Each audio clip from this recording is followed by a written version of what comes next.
Aloha, and welcome to this presentation of the Vegan Society of Hawaii. We're really happy today to be able to welcome Dr. Douglas Graham, is a lifetime athlete and raw fooder. Since 1978, he is an advisor to world-class and motivated athletes and trainers from around the globe. He has worked professionally with top performers from almost every sport and every field of entertainment, including such notables as tennis legend Martina Navratilova, NBA pro basketball players Ronnie Grandison and Michael Porter Jr., track and actress Demi Moore. As owner of a fasting retreat in the Florida Keys for 10 years, Dr. Graham personally supervised thousands of fasts. He was in private practice as a chiropractor for 20 years before retiring to focus on his writing, teaching, and speaking. Dr. Graham is the author of many books on health and raw food, including the famous 80-10-10 diet, the high energy diet recipe guide, nutrition and athletic performance, brain damage, prevention and care of athletic injuries, and his latest, Perpetual Health 365, and is known as one of the fathers of the modern raw movement. Dr. Graham's talk today is entitled The Role of Diet and Exercise in Reversing Osteoporosis. Aloha, Dr. Graham. Wow, what a treat to be here. A real treat. Thank you for having me back. Most people don't know they have osteoporosis. They just don't even know. If we were going to look at healthy bone, this should be what comes to your mind, although it's probably not. Most people think of bone as being really a solid thing. When we look at it really up close, what we see is that it's full of holes. And those holes are important. Not only do they make the bone more lightweight, but they allow for nutrients to be delivered to every cell of the bone, because blood vessels have to travel through there and lymph vessels have to travel through there. A lot of material has to get in, nutrient material in, and waste products of metabolism have to get out.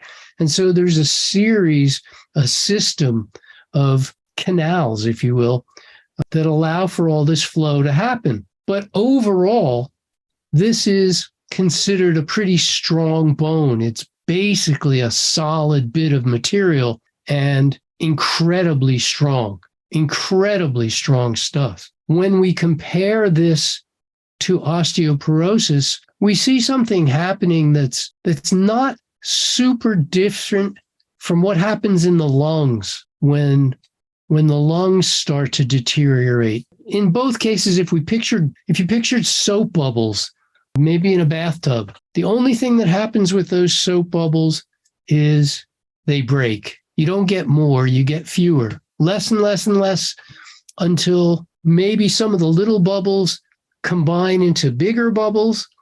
But every time we do that, we lose surface area. And in bones, every time we lose surface area, we lose strength. As I said, people don't know they have osteoporosis until they start breaking bones.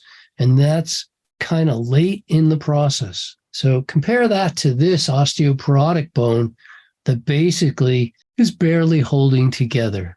Mostly all we have is empty space. And what we're doing is we're losing the matrix, we're losing the calcium, we're losing some of the other mineral matter within the bone that was there kind of like the cement. Here we have just the framework of what bone is, but we're missing all the cement that gives it strength. And it's an interesting thing because bones are dynamic. Bones are happening all the time. This dynamism of bone is what allows us to reverse osteoporosis. It's not just dead material.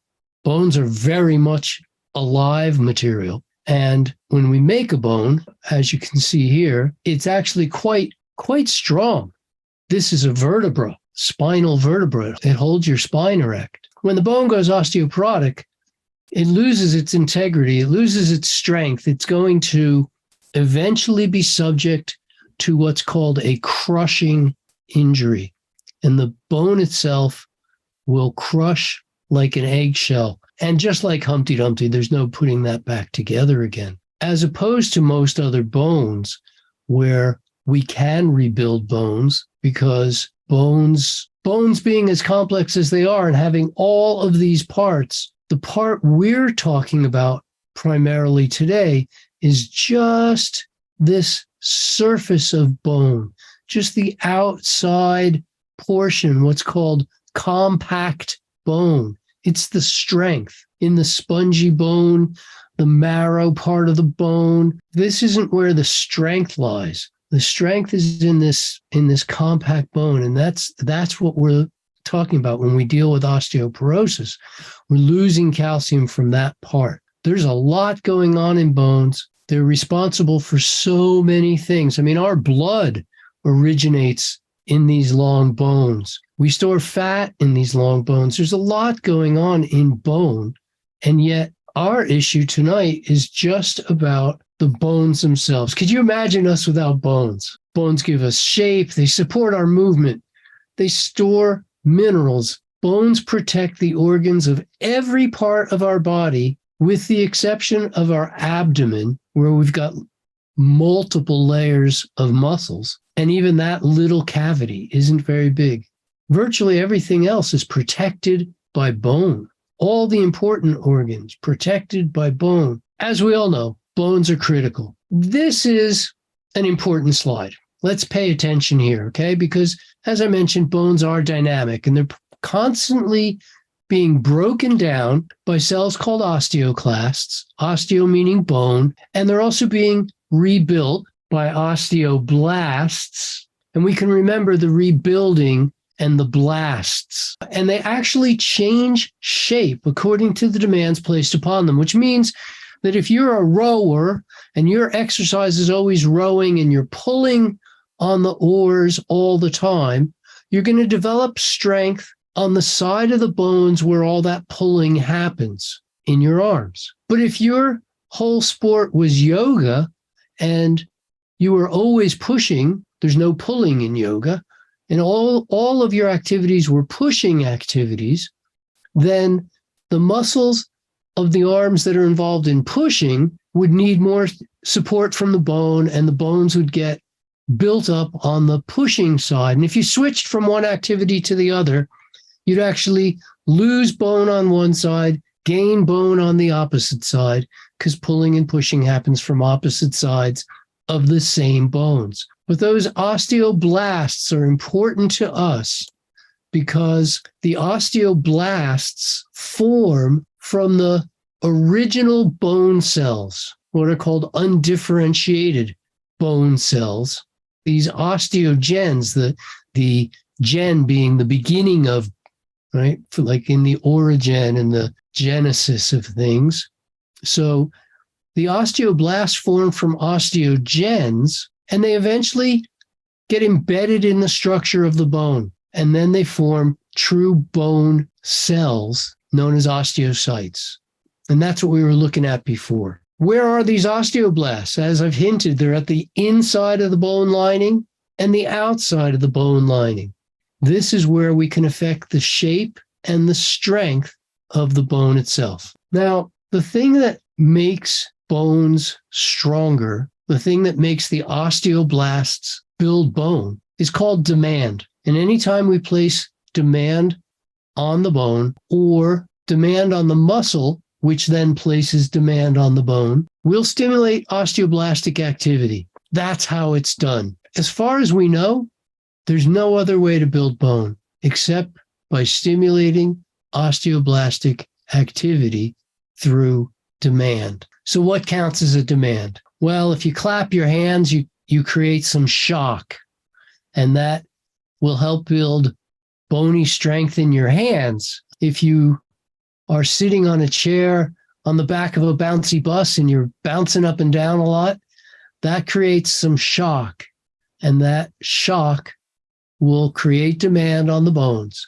If your pressure, like the lifter in the picture below, she's got pressure pushing down on her shoulders and through her hips, down her spine and through her hips and into her legs. All of that pressure creates demand. There's a load on her back, and that load makes the muscles have to contract against the load, and that creates demand. So the muscles are connected to the bones.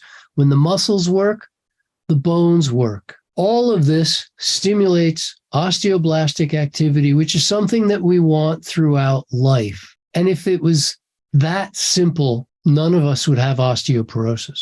Unfortunately, the story isn't quite that simple. And in this case, as I mentioned earlier, the bones are dynamic. They're alive, and they have a blood supply and need nutrients. All of the various types of cells that are bony cells, from the osteogens, the osteoblasts, the osteocytes, the osteoclasts, all of them require blood supply. And in the case of most people where that blood supply is compromised through atherosclerosis, through arteriosclerosis, and the thickening of the lining of the vessel walls, blood vessel walls, now we're not supplying oxygen, we're not supplying nutrients, we're not supplying fuel to the bony cells, and the osteoblasts can't do their job. So osteoporosis becomes more than just a matter of demand on the bones get stronger. It's not going to work very well if you have atherosclerosis. It's a great plug for being a vegan. Meanwhile, if you don't have sufficient vitamin D, our calcium metabolism is severely compromised. And without that proper calcium metabolism, we can't build bones. One of the things that happened to people who were put in jail, for instance, back, well, probably even still today, but certainly back in the day, when people were put in jails, they were thrown in dungeons where they didn't get sunlight, and this made them get weaker. The muscles got weaker, the bones got weaker. Without sufficient sunlight, they didn't have enough vitamin D, calcium metabolism was compromised, bony development, simply the osteoblasts become completely overpowered by the osteoclasts. They keep breaking down bone in order to get more calcium into the system because you're not manufacturing it from vitamin D, from sun exposure. My goodness gracious, how much one thing hinges on the next. As we understand, when vitamin D levels drop, SCADE follows. And the most notable is that the calcium reserves are drained from the bones. When we start losing calcium from the bones, we're in trouble. Most people are surprised to find out that we started losing calcium from our bones at a very early age. So although osteoporosis isn't as simple as it appears, one of the things that doesn't happen is simply increasing our consumption of calcium will not cure osteoporosis. As much as the problem is a loss of calcium from the bones, that loss isn't stopped, isn't reversed when we just add in more calcium. Basically, if the plug is pulled on the kitchen sink, it doesn't really matter how much water you add into the kitchen sink. It's going to keep on draining. The water's going to keep draining out the plug. And if you're losing calcium due to any of the factors we've listed already and any of the factors that I'm going to list, I'll give you the full list, and you're losing calcium, it really doesn't matter how much you add because you're losing 24/7. You're constantly losing if you're losing. So we not only have to stop the loss in order to prevent osteoporosis, we also then have to supply load to create gain and supply the other things like blood and proper blood vessel access, and then the osteoblast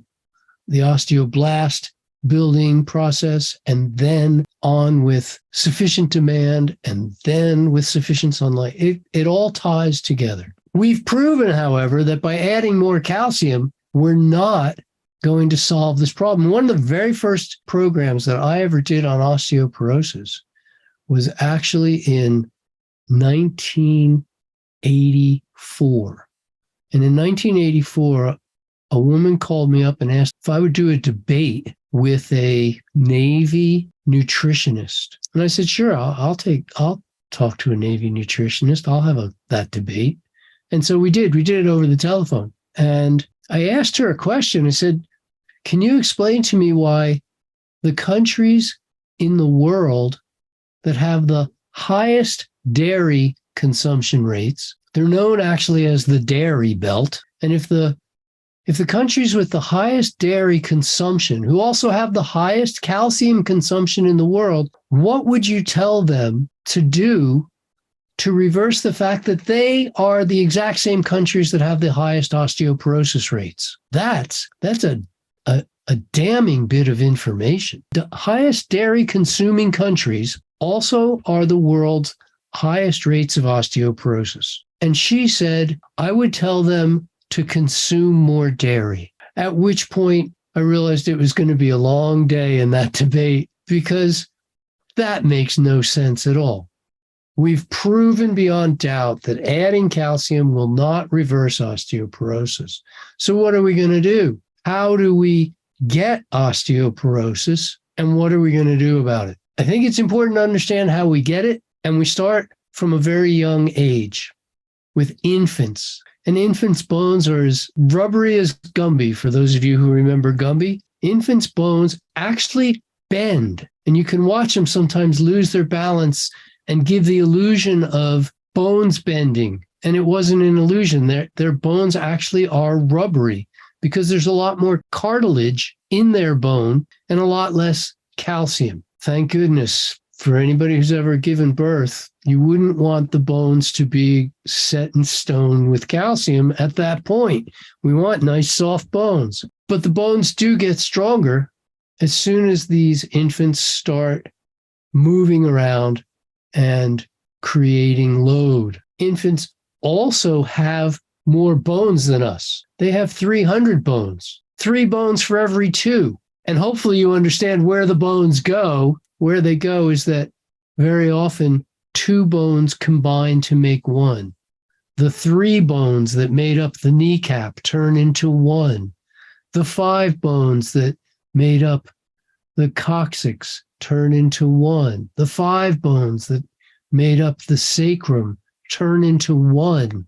And so we lose from 300 down to the 206 of an adult, but it still allows our youngsters to become quite flexible. As flexible as, when was the last time you could touch the back of your thigh to your head? Been a long time since the back of my thigh touched my head, I'll tell you that. From birth till about age 30, we're told that the bones continue to develop in size and in strength. So they're getting bigger, they're getting longer, they're getting fatter, they're getting stronger, at which point things pretty much tend to level out. And if you were a super athletic youngster, you probably developed more bones because there was more load than if you, let's say you were a bookworm and you also were a musician and you weren't particularly active. And there's plenty of kids who weren't active. And yet when the doctors are developing what they call their norms, they're going to include all the kids or samples from many different kids. And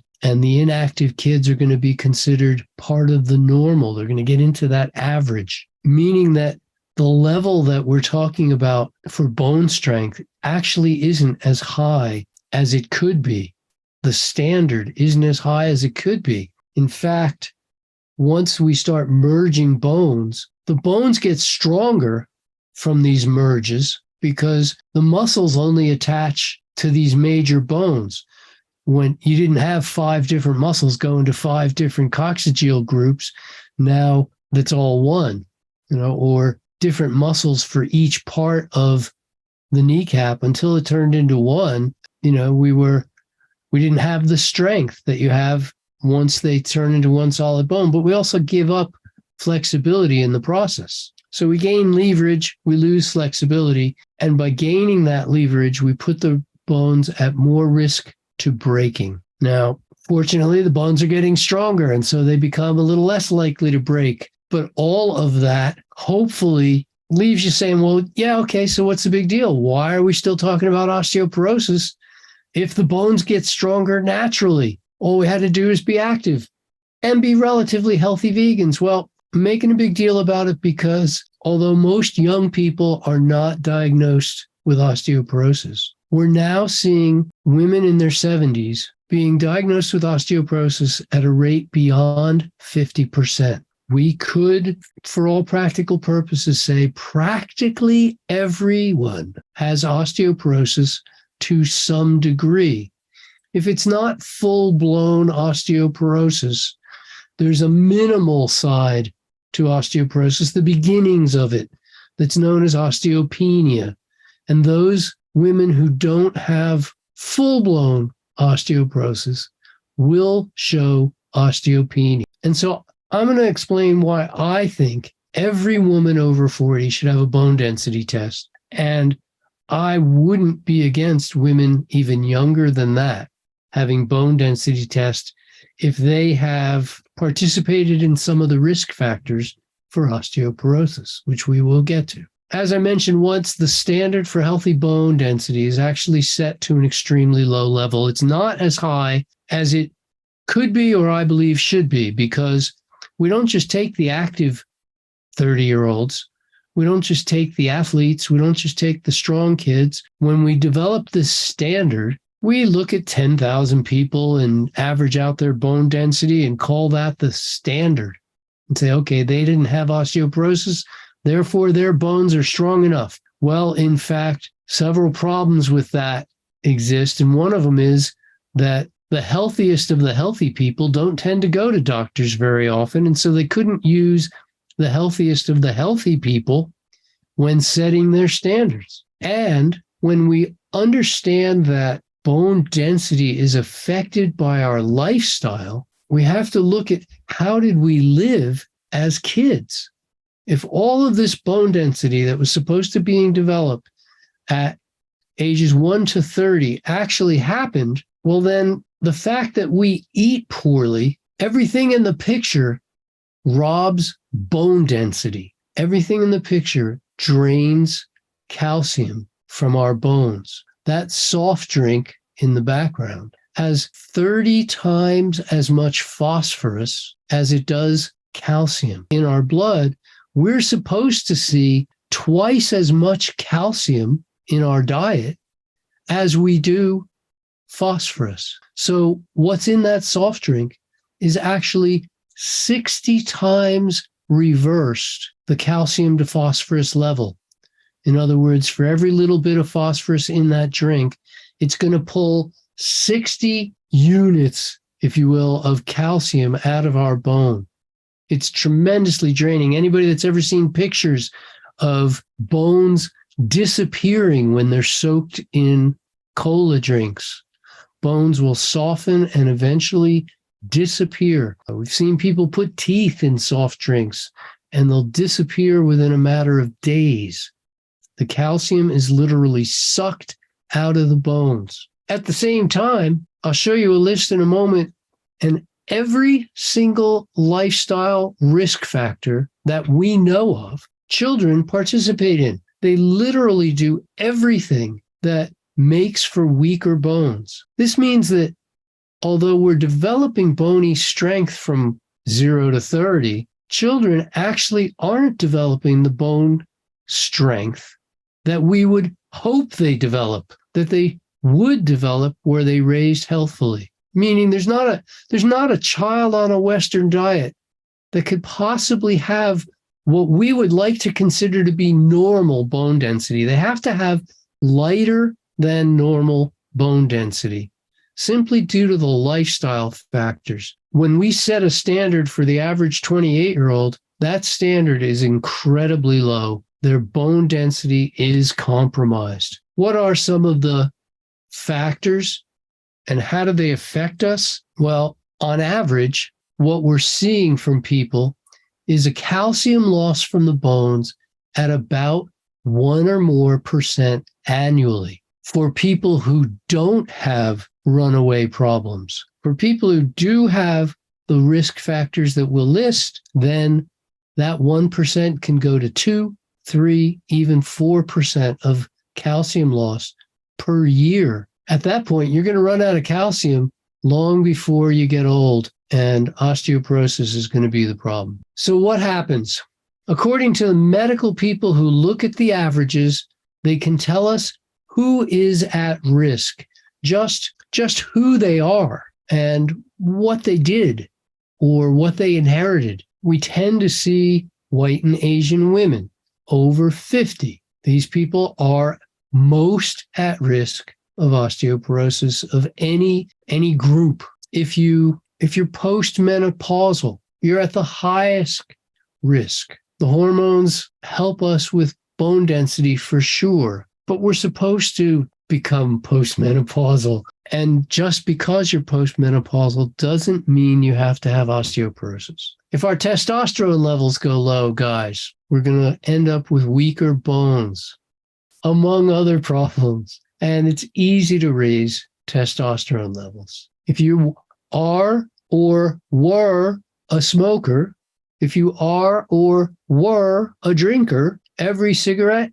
every alcoholic beverage that you ever consumed resulted in a net loss of calcium. Cumulatively, it could be a big problem, but each one had an impact. This is sort of a funny little bit of information, but lightweight people, not just little people, but people who are light for their size, tend to have a lighter bone, as you would expect, because there's not as much load placed on the muscles, placed on the bones, if you're a lighter individual. If you weigh 75 pounds and you're going up a flight of stairs, you're pretty light on your feet. If you weigh 275 pounds, it's a big load. The light person isn't at greater risk per se because their bones are strong enough for their weight. But if they start to do anything that causes them to lose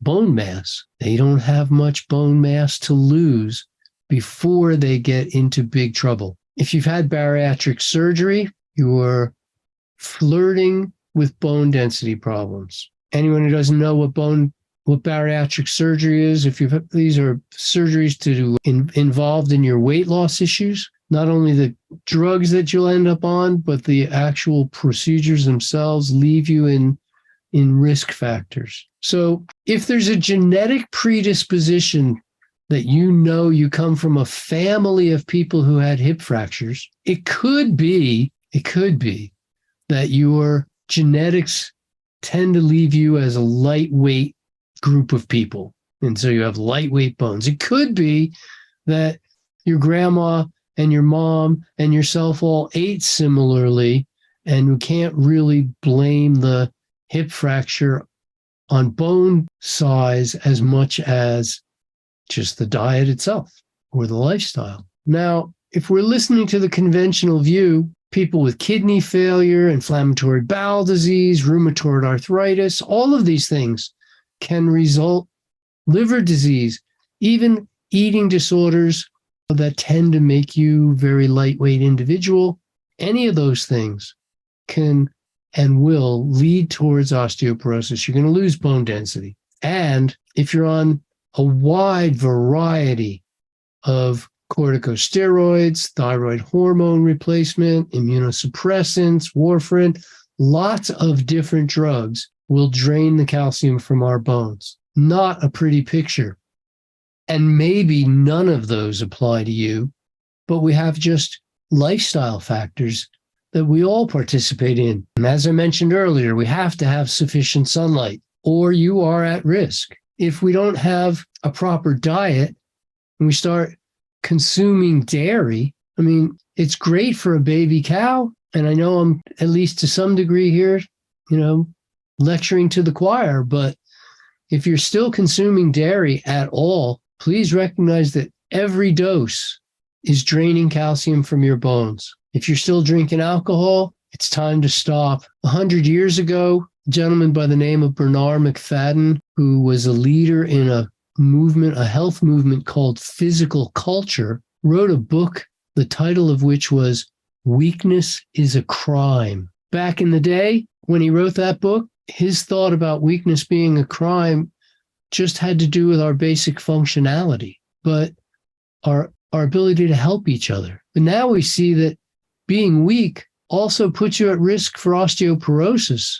It's a crime to yourself. If your vitamin D levels are low, and they can go low for a variety of reasons, not just due to insufficient sunlight, you are at risk. Any meat, it doesn't matter what kind of meat, any animal consumption, and you're putting yourself at greater risk. I don't know how many of you still use salt. Salt came off my table back in the 70s. I had an uncle die, and his doctor said it was because he'd consumed too much salt, so my mom stopped giving us salt. If you've replaced your salt with some other kind of salt, soy salt, soy sauce, coconut, amines, doesn't really matter, that's still salt. The good salt isn't better than the bad salt appreciably, and all salts will result in calcium loss from the bones. If you're sedentary, if you're not actively pursuing getting stronger, then your sedentary lifestyle is leaving you weaker. And as your muscles get weaker, so are your bones. If we did a show of hands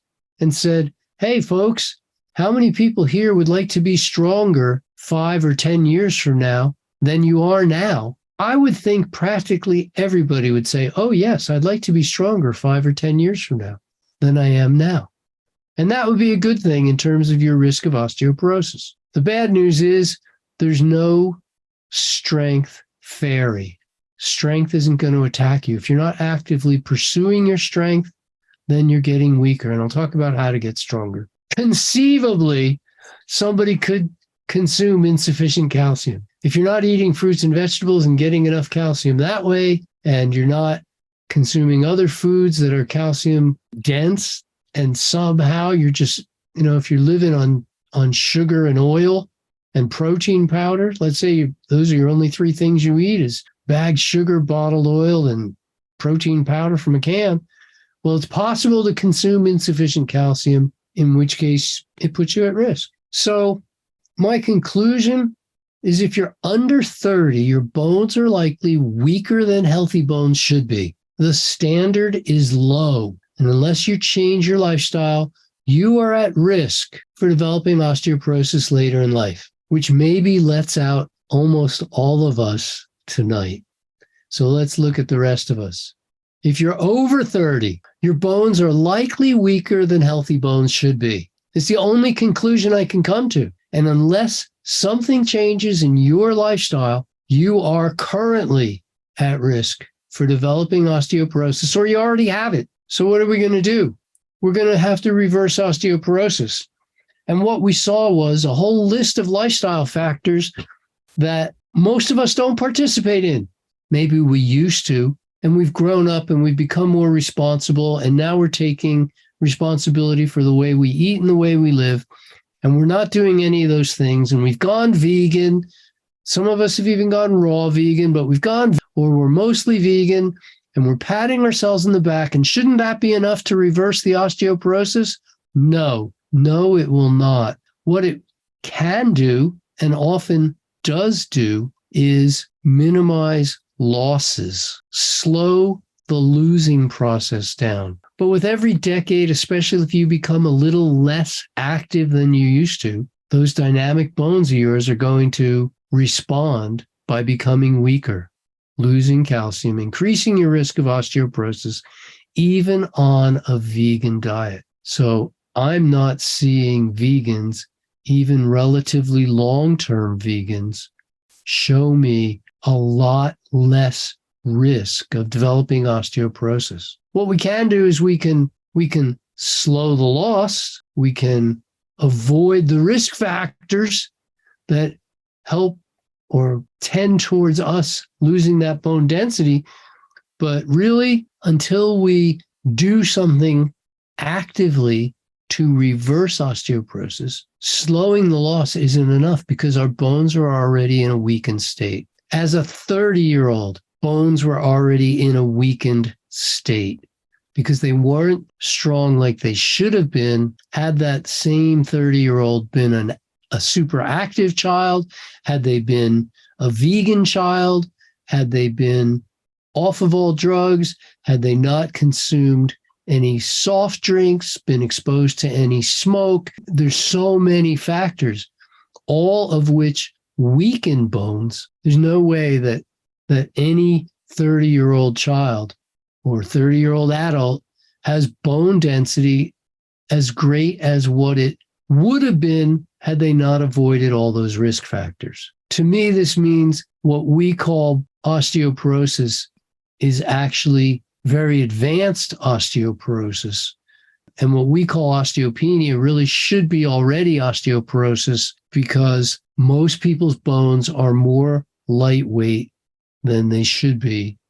Even on the people we call normal, healthy bones, I think those bones are lightweight. The question comes up invariably, what do I eat to reverse osteoporosis? And the answer is that there's nothing that you can eat that will reverse osteoporosis. As you say, you can slow the loss. You can maybe even stop the loss through making diet changes.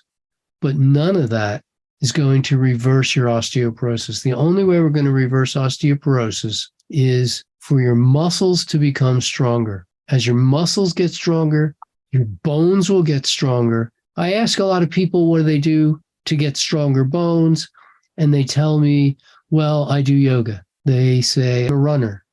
They say, well, I swim, or I do this or that. None of those things are actually making the muscles particularly stronger. In order to get stronger, we must seriously challenge the muscles for strength. And it doesn't have to be with weights. I mean, you can challenge the muscles for strength in a variety of ways, but strength is primarily gained by using what we call progressive resistance. And progressive resistance training means that as you get stronger, the resistance gets increased. I'm a fan of using compound movements rather than simple movements. So if we go to a gym and there's a bunch of machines and one of them lets you bend your knee against resistance, well, that can be used for progressive resistance, but it's a simple movement. There's only one joint involved, whereas compound movements have multiple joints involved. And that will work far better because it's A, loading more muscle groups at the same time, B, utilizing more bones at the same time, and C, forcing the function of many different features of our fitness, such as balance and coordination and proprioception and kinesthetic awareness, that otherwise are not utilized or even called upon when we use those machines that do the simple load. So strength training, invariably the most efficient and effective way of strengthening muscles. And strength training is effective. We mean that by saying, it gets the job done. Gets the job done exactly what you want done. And it's efficient because it does it in the least amount of time. Now, strength training can be done a variety of ways, but strength training is simply a way of challenging the muscles so that we get a specific kind of development called myofibrillar development.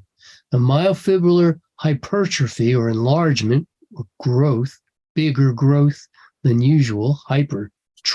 Myofibril is the contractile part of the muscle, and as it gets bigger, you get stronger. But there's another kind of hypertrophy that's called sarcoplasmic, and that's the part of the muscle that isn't the contracting part. If the muscle is the size of a basketball, the myofiber or the myofibrillar part of the muscle is smaller than the tip of a pin compared to a basketball. The myofibril is very small compared to the sarcoplasm of the muscle itself.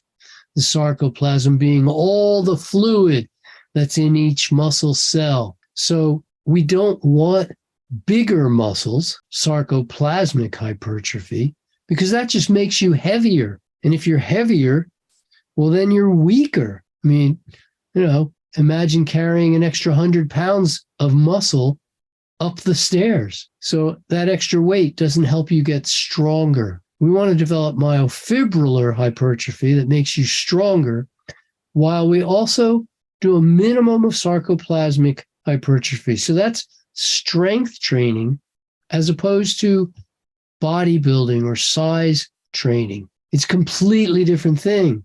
We look at the size of this gymnast, and he's strong. He's doing a move that takes insane strength, but he's not huge. He's not particularly big, as opposed to the bodybuilder, who is, most of us would probably say, ridiculously big. Nobody, okay, there's a few people want to look like that, but most people don't want to look like that. And as big as he is, it doesn't make him stronger. He couldn't even imagine doing that move that the gymnast can do because he doesn't have the strength, and he doesn't have the strength to weight ratio. So what the heck is strength training? And why am I bothering with this whole long thing on osteoporosis to get to this point, which is that a generic program in the gym won't get you the results you want, most likely. Most personal trainers are pretty good at helping you with this. They'll help you get big, but they're not particularly trained, qualified, aware, or otherwise experienced with helping you get strong. That isn't their forte. So if you follow most of the programs in the gym, they're more about getting big than they are about getting strong. If you want to strength train to reverse osteoporosis, let's use these principles. Number one, understand that we need to have great technique, because every technique improvement not only reduces your risk of injury, but every technique improvement allows you to handle a bit more weight. We hear about lifting properly. You lift properly, you use your legs and not so you don't put your spine at risk. This makes sense. We want to for people who already have osteoporosis or think they're at risk for osteoporosis, the last thing we need to do is to get hurt while we're trying to strengthen our bones. We need to have a program that develops over time. All people have injuries, weaknesses, underdeveloped and incorrect movement patterns. There's lots of things. Each person is unique, and we need to train them individually. Yes, there's some generic thought that we can use, but we want to train them individually. I know I worked with a lady recently who has tremendous strength in the front of her legs, but none in the back of her legs. She actually doesn't even know how to contract the muscles in the back of her legs, how to use them. And so if I want to ask her to squat, for instance, and I put the weight in her hands in front of her, she can squat really well because the muscles of the front of her legs are involved, her quadriceps. But if I take that same weight and put it behind her on her back, and then she has to use the muscles that are behind her in her derriere and her hamstrings, she doesn't know how to access those. And she can't lift half as much weight, even though for most of us, those muscles are the bigger, stronger muscles. And so we can't just say, do this exercise, do that exercise, because every single person has injuries, peculiarities, if you call it that make their training program have to be specific to them, especially if they already have been diagnosed with some degree of osteoporosis and we're in what we would consider to be a remedial phase. I think having a trainer is smart. A lot of people say, well, I've done fitness all my life. I don't need to have a trainer. And I beg to differ, because athletes have done sports their whole life, but all of them require trainers and coaches, multiple trainers. In fact, the best athletes have the most trainers and coaches. You want a trainer that's going to watch you every step of the way, looking at your form, your technique, the level of strain, how tired you appear, what's your perceived effort, are you happy about doing it, are you energetic while you're doing it, and if there was a plan for the workout, it doesn't mean we follow the plan. We have to customize to the needs of the individual, even during the session. You want to reverse osteoporosis, we need to be efficient and we need to be effective. Not only efficient because we can get the same job done in less time, and effective because nothing else is going to do the job that we really want it to do. But for most of us, we don't have that much time. It's not like you've got 100 years to start reversing your osteoporosis. If you've got osteoporosis, there should be a sense of urgency to make this as efficient and effective as possible. And using somebody who knows what they're doing is going to help you with that. Almost there. We want efficient and effective recovery as well. And all of the lifestyle factors that we've mentioned, food and water, rest, sleep, sun, air, attitude, all of these things play a significant role in our recovery. Anytime we don't recover well, then we can't train well, or we have to wait longer to start training. In an efficient program, we need to make the recovery as efficient as the training. Osteoporosis affects different people in different places. Some people have osteoporosis in their hips. Some have it in their leg bones. Some have it in their spine. Some have it in other areas of the body as well. You can have it in your hands. You can see it all over. And the program to address their specific osteoporosis, it's best when it's unique to the individual. So let's focus that effort right onto the bone groups, which means that the activities, the choices of exercise have to be chosen not only for the strengths that the bones have, but also for their weaknesses. A program needs to be comprehensive if you want to reverse osteoporosis, even though the program might only have 3 basic movements. I mean, humans only have 6 basic movements. We might only use 3 exercises, but we want to have a bunch of accessory movements, A, to make it interesting, B, to be well-rounded. We want to make sure that we don't miss anything. So we want to be as comprehensive as possible. The custom program, again, requires a good fit between the client and the coach. Plenty of students learn through a visual model. Plenty of students learn by being told. Plenty of students learn when they read about an exercise or watch a video. Plenty of people actually need to be touched and coerced and helped and talked through it in order to get the movement correct. So plenty of students, I watch plenty of people who they're so afraid of their osteoporosis that they actually can't get themselves to do strength training because they don't know how. And the coach can be there so that the student can have more confidence in the coach. And if the coach says, well, yes, you can do this, then they go, I can do this. Okay, then I'll give it a shot. And then they'll do it because the coach tells them, whereas the voice in their own head wasn't telling them, yes, you can. So we want to customize the program to the unique needs of each individual. That's a good question. Well, actually, no. You could tell me your lifestyle over the last lifetime, and we can probably predict whether or not you have osteoporosis. That's what I was trying to get at from my talk, is that if you grew up on a standard Western diet and you weren't necessarily an athlete most of your life, and you haven't been doing strength training, or you did do some of the risk factors that were on the list, and you're older than 30 or 40, chances are you've got osteoporosis. The actual odds are that you do, because more than half the people do. So therefore, the odds are against you for having osteoporosis. But a DEXA scan is the only one that's going to give you an objective numerical value. Yes.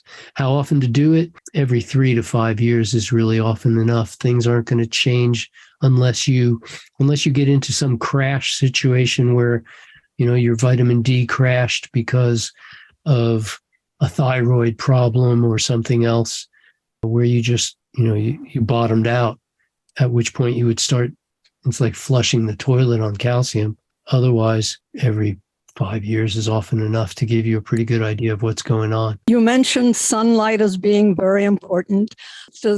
Here in Hawaii, of course, we have lots of sunlight, but we also go to great lengths to protect our skin from sun damage. Does supplementation with vitamin D help us get the balance, or do we still have to get out there and keep skin exposed?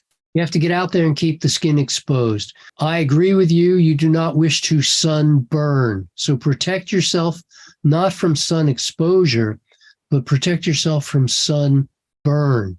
Burning is never good. Whether you did it with a match or with the sun, getting burnt is never good. So we don't want to burn the skin, but we do want to have color on the skin. So I don't encourage people to hide from the sun in any way, shape, or form, but wear enough protection if you're going to be out for a long time so that you never burn. I mean, the burns that I got as a kid, I'm sure I'm still paying for them today, because although the effect of solar radiation does wear off, it takes about 50 to 500,000 years. So it hasn't been anywhere near that yet. If your numbers are 0, you're probably doing pretty well. And as the numbers go into the negatives, you're doing less and less well. If your numbers get into -3 at all for any area of the body, if you get into -3, you're into some pretty profound osteoporosis. That is still quite reversible. When you get into the -4s, you have to start being very careful, because your bones are tremendously fragile. And although I am still seeing people with -4s who go out and do strength training, because the other option is to do nothing at all and just watch your bones get weaker. So you really it's incumbent responsibility to go out and get stronger.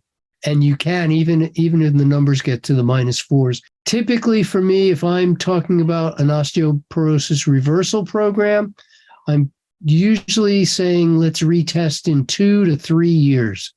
So I might set up a program where I would coach someone for 2 to 3 years, but by which point when they retest, they should see dramatically improved numbers. Then they got to keep going, and it's up to them to keep going.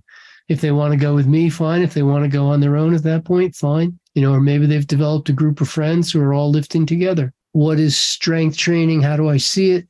Well, when we look at a strength competition, people lift things once. That's a good indicator of what strength training is all about. It's about the ability to lift things once. How much force can you resist for one load? And training for everything is always specific. So our training for strength also is going to include very low repetitions of whatever we do. In this case, I'd say if you can make 8 repetitions of any given exercise, it's probably not helping you develop strength. If you can't make 1, well, then it's too hard. But if you can make 8, you're getting to a point where it's just too easy, and it's not really helping you develop strength. It might help you develop other things like muscular endurance, coordination, muscular size. All of those sort of things can happen. But in terms of developing muscular strength, the resistance must be great enough so that you really are only probably doing 3 to 5 repetitions of any given exercise. And then I say lifting, all strength training, because strength training can be done with rubber bands, for goodness sakes. It does not have to be weights. I'm not saying, oh, you must lift weights. It doesn't have to be that way. You can do it against bicycle inner tubes. If you're good with body movement, you can do it with calisthenics. We can do it against a wall. You can do it with furniture in your house. Water bottles are fantastic. You can get the water bottles that, like a 5-gallon bottle with handles built into them, and you probably can't pick up a full one, but you can pick them up partially full, and over time continue to add water. Yeah, you can squat to pick it up. You can deadlift to pick it up. You can pick it up like it's luggage on each side of you, a pair of them, one on each side, like luggage. There's a lot of different exercises you can do with water bottles. I've done whole programs just using water bottles. And when the water bottles are too light, because they only go up to 40 pounds each, they get too light. So when I'm working with athletes, then we fill those same water bottles, we fill them with sand, or then we fill them with cement. And then they get really heavy. They can go triple the weight of water. It's not that there's only one way to make this work. There's lots of ways to make this work. It's just a matter of you have to work it. And we have a pretty good idea where you'll top out. On your deadlift, you're going to top out somewhere around double your weight. Most people around double your weight, 2.5 times your weight. I can deadlift 2.5 times my weight, but I can't deadlift 4 times my weight. There are people who can, but nobody's ever deadlifted 6 times their weight. So What do you think of hopping, jumping, and stomping to build bone density? all of those things work to build bone density if you can handle hopping, jumping, and stomping. But if you already have osteoporosis, I'm not going to recommend hopping, jumping, and stomping because you could hurt yourself in the process. The problem with hopping, jumping, and stomping is that it's unlikely anywhere near maximal load. If you jump, you can probably jump many times. If you stomp, you can stomp many times. And anything that you can do more than a few times isn't near to a maximal load.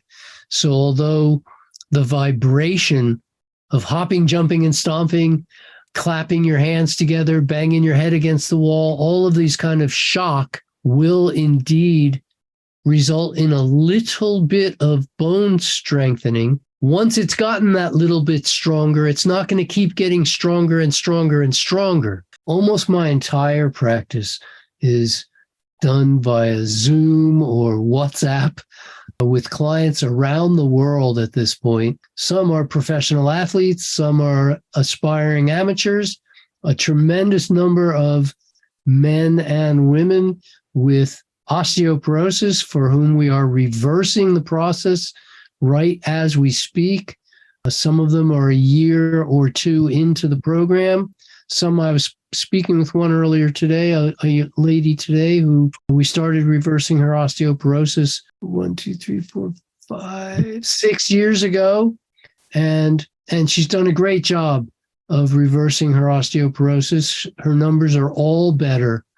Even though she's 6 years older, her numbers are all better than they were 6 years ago. And I hadn't done any coaching with her for several years, so we did a session tonight, actually, and got her a little bit more back on track so that she can bring the numbers even more in line with what she'd like to see happening in the future.